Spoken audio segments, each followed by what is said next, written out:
My name is Jay Moulton. I work at RF Exposure Lab. We do SAR testing at our facility.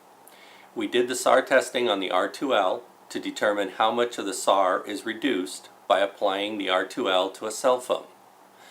The R2L device has an LED light that tells you when it's functional. This is very unique in all of the devices that we have tested in the past 10 years.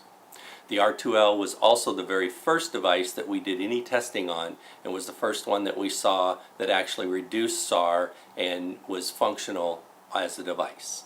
This is an actual test of the R2L on an iPhone 5. The lab and the methodology are approved by the FCC and federal government to measure our exposure to cell phone radiation. The robot in the foreground operates a sensor probe that measures radiation at various points. It's precisely controlled to ensure repeatable results to guarantee that the readings are accurate.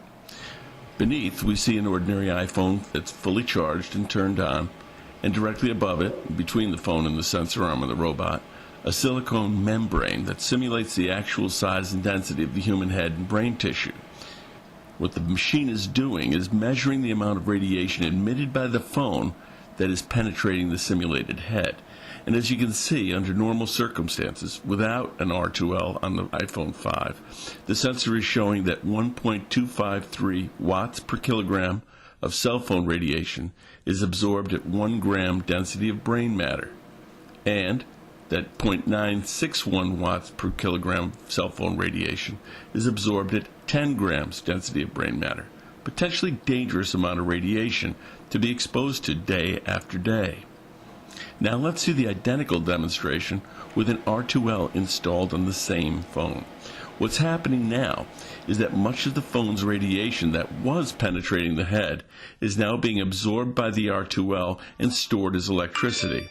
When the R2L is fully saturated, it discharges that electricity in the form of harmless light in order to continue collecting excess radiation. It's a little like wiping up a spill with a sponge. Once the sponge is saturated, you have to squeeze it out to absorb more. Except it's all going on in nanoseconds. Now let's look at the SAR reading. It's dropped to 0.484 watts per kilogram of cell phone radiation absorbed at 1 gram density of brain matter, and just 0.38 watts per kilogram of cell phone radiation absorbed at 10 grams of brain matter. That's a 70% reduction in cell phone radiation exposure. Without a doubt, a dramatic difference in a single use. Now just think about how much you use your cell phone and how much of a difference the R2L can make in the amount of radiation absorbed by your brain and body over a period of time, day after day.